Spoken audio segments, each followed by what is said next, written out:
Hari itu bukan hari biasa. Suara azan tertelan sirene, debu gedpan bentar tidur, dan udara dipenuhi debu, bukan harapan. Targetnya jelas fasilitas militer strategis Israel, pusat komando, gudang persenjataan, dan markas elit pasukan Zionis. Semua diklaim tak tersentuh selama ini, tapi malam itu, tersentuh langsung oleh rudal Iran yang panasnya kayak dendam turun dari langit. Israel pikir ini cuma serangan balasan. Mereka kira Iran sedang ngamuk karena dihina. Padahal ini bukan amarah, ini pengadilan dari langit. Ini sebuah perang konvensional. Ini eksekusi simbolik. Dan Iran bukan zikir di rudal, mereka menjatuhkan vonis. Setelah bertahun-tahun melihat rakyat Palestina dipanggang, hidup-hidup melihat bayi-bayi Gaza berubah jadi angka statistik, melihat ambulans diserang masjid dibom, dan dunia cuma bilang, we are concerned. Akhirnya ada satu negara yang bilang Chop. Steksis pelanling vek kembali. Rudal pertama datang tanpa aba-aba, tanpa pengumuman, tanpa warning. Karena keadilan sejati tak butuh konferensi pers. Satu demi satu, mereka datang. Bukan roket buatan tangan anak Gaza, tapi rudal balistik jelajah, hingga hipersonik, rudal-rudal yang melesat lebih cepat dari klarifikasi IDF setiap habis bohong. Rudal-rudal ini punya nama. Bukan cuma kode pabrik, tapi nama-nama syuhada. Fatah rudal hipersonik yang menari di angkasa. Iran gak asal pilih rudal. Mereka pilih peluru yang punya sejarah, dan sejarah itu kini menabrak bunker-bunker Israel. Target bukan sekolah, bukan rumah sakit, bukan pasar. Targetnya fasilitas militer, komando utama, gudang senjata, jantung operasi Zionis. Kalau ini disebut terorisme, maka barangkali semua negara yang punya militer juga sedang jadi teroris. Tapi dunia tahu ini bukan soal rudal, ini soal pesan. Kalian bisa bom Natanz, kami bisa hancurkan Kiria, kalian bisa bunuh ilmuwan kami bisa guncang markas elit kalian. Dan ketika rudal-rudal Iran meledak di atas Tel Aviv, itu bukan sekadar ledakan. Itu surat undangan ke meja perundingan. Tapi kali ini, diwarnai darah, bukan diplomasi. Israel dulu bangga banget dengan Iron Dome. Saking bangganya, kayak anak kecil baru beli mainan mahal, langsung pamer ke tetangga satu RT. Lihat dong, ini Iron Dome. Bisa tembak rumah aja. Akurat, cepat, pintar, lebih setia dari mantan. Tapi ya, itu dulu. Sebelum langit Tel Aviv berubah jadi layar bioskop penuh cahaya merah dan suara ledakan sebelum rudal Iran datang seperti debt collector sejarah. Ini rudal beneran ya? Kok cepet amat?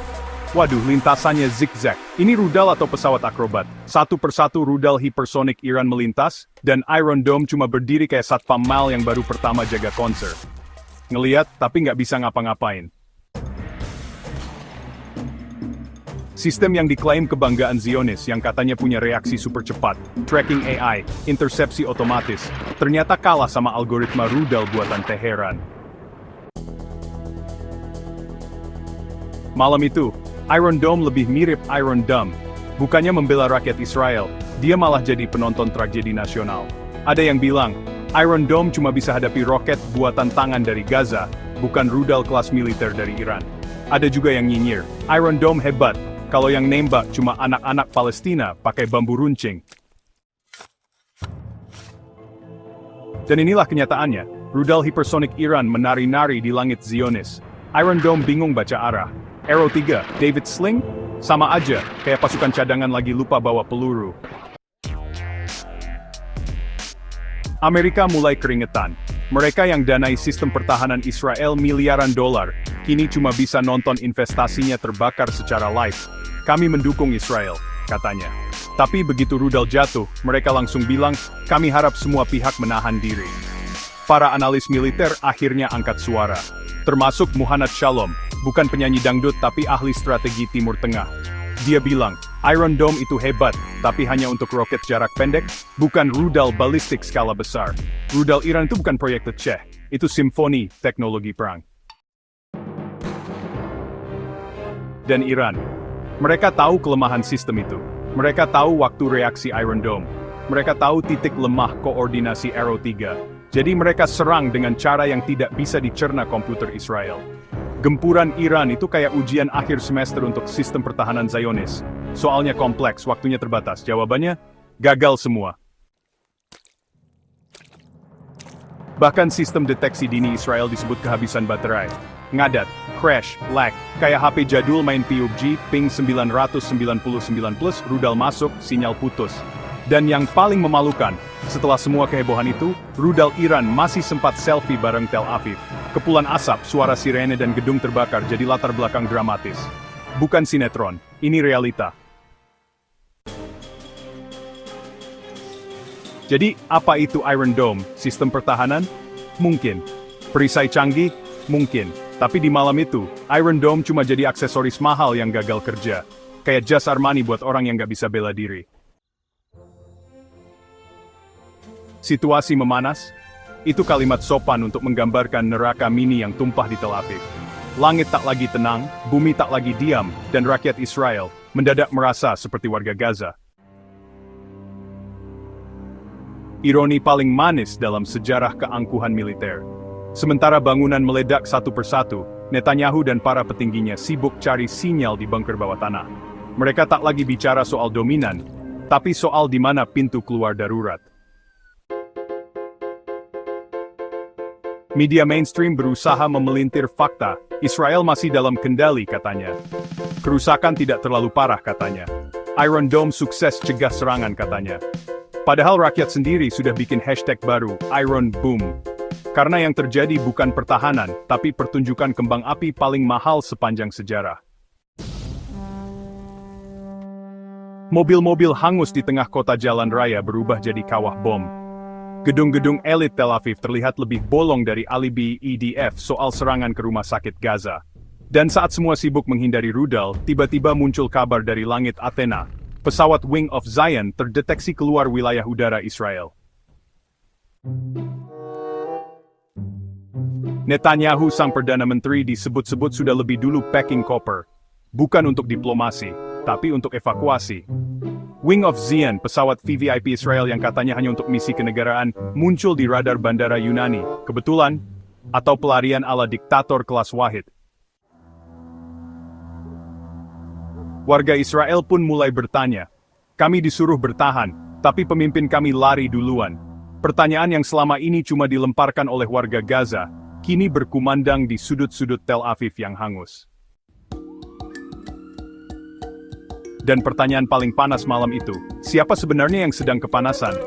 Iran, yang rudalnya nyampe target, atau Israel, yang bunkernya makin penuh dan moral pasukannya makin tipis? Di luar negeri, opini publik mulai retak. Dunia Arab bersorak, netizen Turki bikin meme. Orang Yaman ngopi sambil bilang, lah, rudal kita aja belum keluar semua. Sementara itu, di Amerika, Gedung Putih menggelar rapat darurat, tapi bukan untuk bantu Israel, melainkan untuk menghitung berapa banyak uang pajak rakyat Amerika Serikat yang sudah terbakar sia-sia. Bahkan, beberapa senator mulai goyah. Kenapa kita bantu negara yang domnya bolong dan pemimpinnya kabur? Di media sosial, perang narasi makin brutal. Zionis ngotot bilang kami diserang teroris. Tapi dunia balas, kalian menuai apa yang kalian tanam. Karena selama ini yang dihantam rudal adalah warga sipil Gaza. Yang dibom rumahnya, masjidnya, jenazahnya. Sekarang, langit membalas. Tapi tunggu dulu. Ini bukan soal balas dendam, bukan soal siapa yang paling kuat. Ini soal keadilan yang akhirnya menemukan jalannya. Bukan di pengadilan internasional yang penuh kompromi, tapi di langit yang memihak yang tertindas. Dan di tengah reruntuhan Tel Aviv, ada suara-suara kecil yang mulai muncul.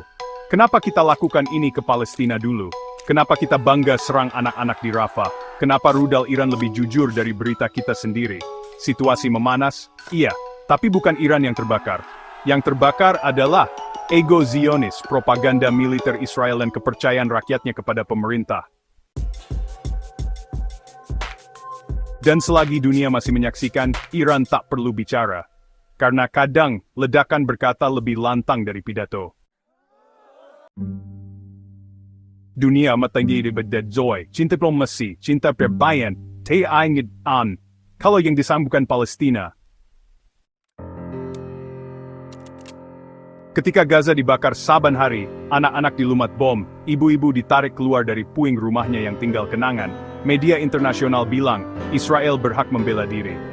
Tapi giliran Tel Aviv kebakaran, rudal jatuh di kompleks militer, tiba-tiba semua serempak teriak.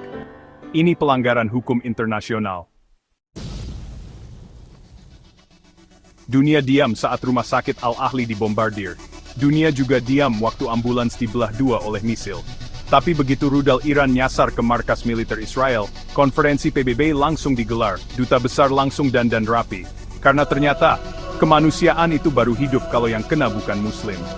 Media Barat langsung ganti headline, Iran agresif menyerang Israel, serangan provokatif Teheran, ancaman regional meningkat karena Iran. Padahal kalau kita mundur dua langkah, yang mulai duluan siapa?